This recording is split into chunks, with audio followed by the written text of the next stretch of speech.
Just waiting for the car to get warm. I have to go outside with these on because of the snow.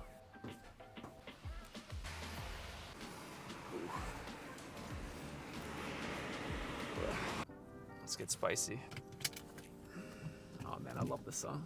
So funny, this song specifically brings back such a unique memory. You might know the song, it's called The Intro, or yeah, I think it's called Intro by the XX. And the memory that it serves me is driving in the dark at 4 a.m. to the gym that I was personally training at and not wanting to face the bullies that I had there. There were these two trainers there that were both about 20 years my senior. That, man, they did not want me there. One of them would physically try to intimidate me, but I was usually pretty good at shrugging it off. Although one time, the worst one of the two, I believe, I have no proof, but I believe slashed the tires of my car, or it wasn't even my car, it was my mom's minivan at the time. So that's a fun story. And I just kind of felt like I never liked bullies, right? I was bullied in school as well. I mean, who wasn't, right? And I tried to resolve it. I tried to talk with them, you know, it didn't matter. I even tried going to the owner of the gym multiple times. He didn't care. He was just like, you know, he was one of those absentee owners, which no shame to him. I mean, awesome. But yeah, he didn't care what happened there, which is fine. But that gym is now closed. All right. Time to turn this all the way up. I'm not even gonna be able to listen to myself talk. Man, so many good songs this morning. Ooh.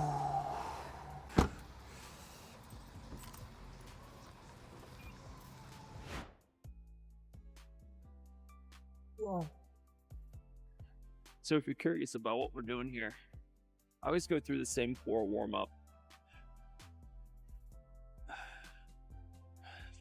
First thing I always do is focus on drawing the belly button in.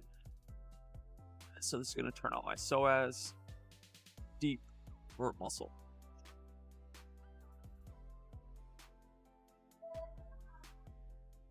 All right.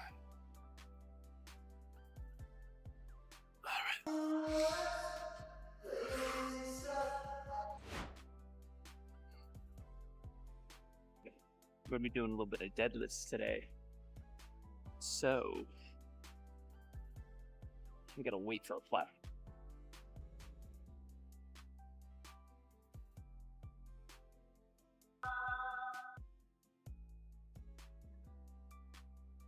I hate when they put TVs like right above the rack.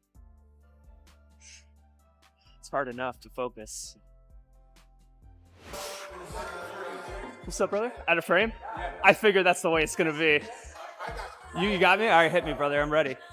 So, right there, if you unlatch that, yeah, that'll allow you to angle it up or down.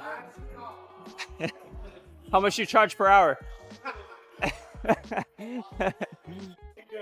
Is it good? Thanks, brother. Just let me know where to send the bill.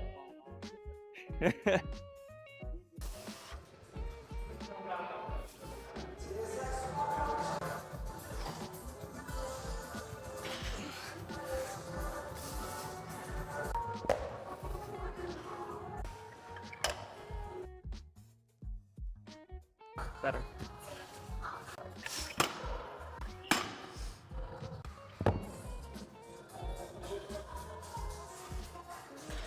I believe we should be training our body through really any position that you want to be strong in.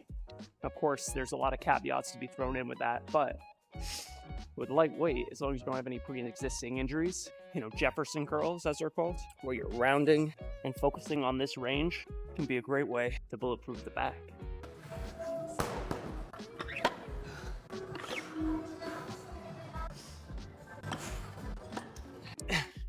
I do think I'm going to be moving up to 275, so.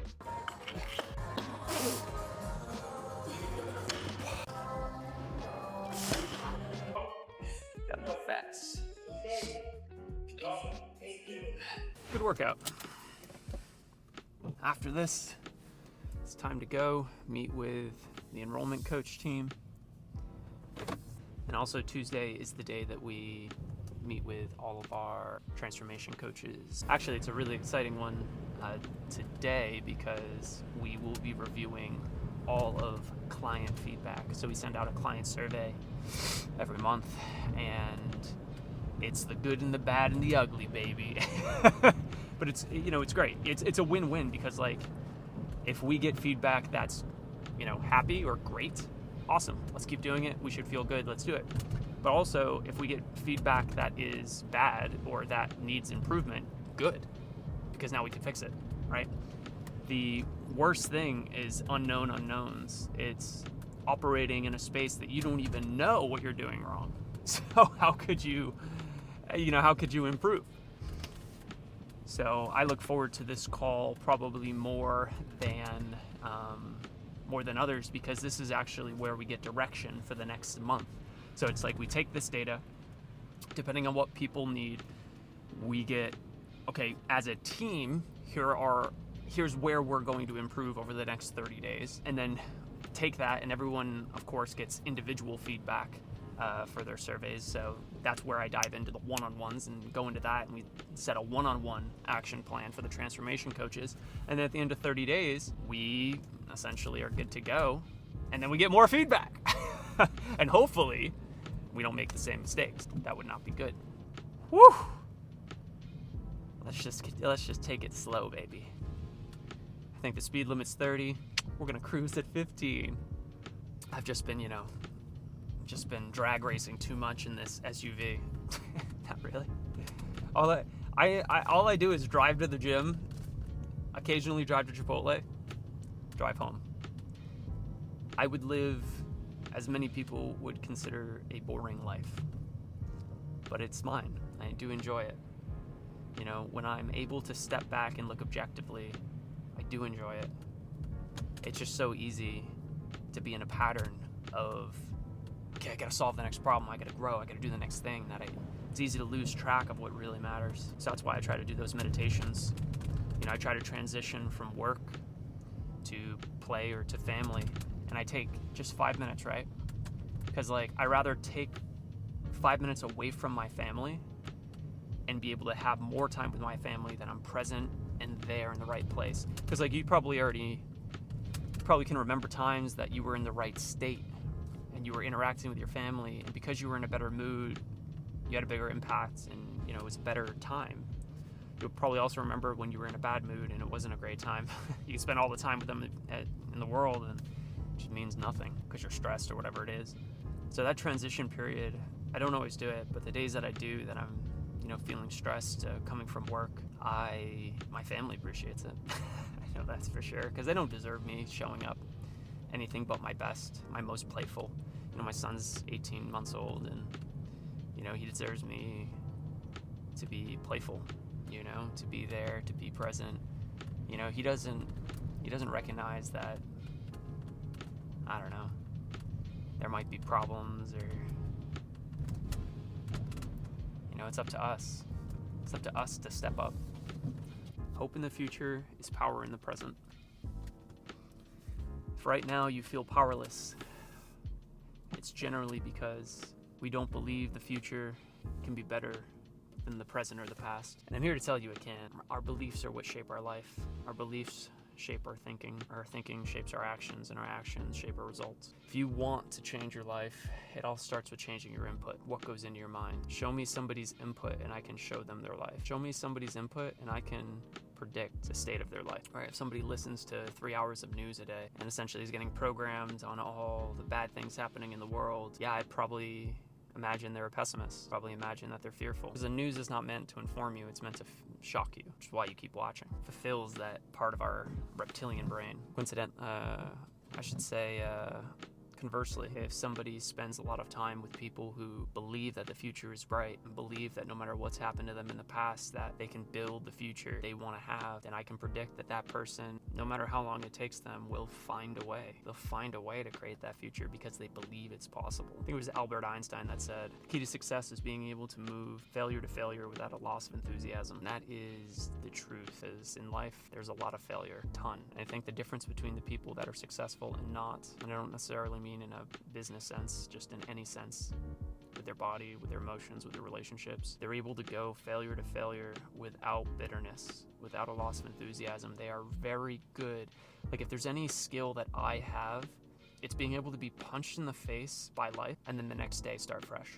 That is a skill that I want to teach my son, because no matter how long something takes, eventually you'll get there, because you'll always just start. You'll always just go again, take the next step tomorrow, no matter how bad the day was before. And the only way you get there is by changing your input. Because if life, the input that you're getting is that what you're doing is not working and you're failing and you're going to fail, and that's the input you're getting, you have to conversely hit yourself with a bunch of other input that it's possible. And I think that's why so many people don't start businesses, or fall short of what they want to really be able to get in life. They give in because in some way we're like computer programs. Like, it's predictable where our life will go based on our input. Just like if you type a line of code or program something, right? Put in input, generally what the outputs will be. And we are very much in respect similar. Show me your input, I'll show you your life. If you want to change your life, your body, you gotta change your input. That's why we have the group that we do. That's why I host the challenges, the free challenges that we do. Is hopefully it's just a glimpse for someone. It's just like shining the light of like, hey, this is possible. I go live every day and I share that message of hope. I feel like a lot of us have just been beat down.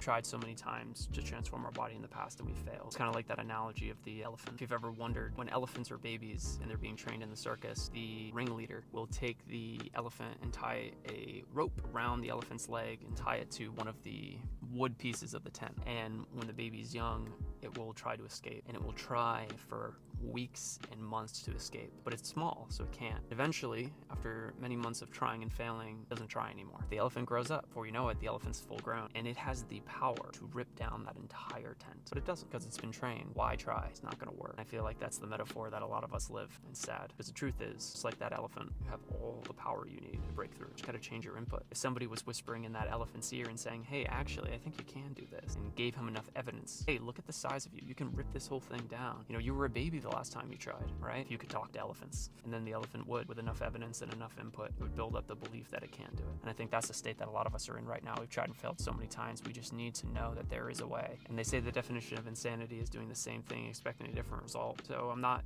suggesting you do the same thing you've done in the past. Try something different. Try the slow approach. Try the approach where you stack habits. One of my favorite books on behavioral change, and a lot of what we do with our clients, is based on Atomic Habits by James Clear, and it's power to transform lives. But I gotta go inside before my meeting starts. You can break through. The best is yet to come.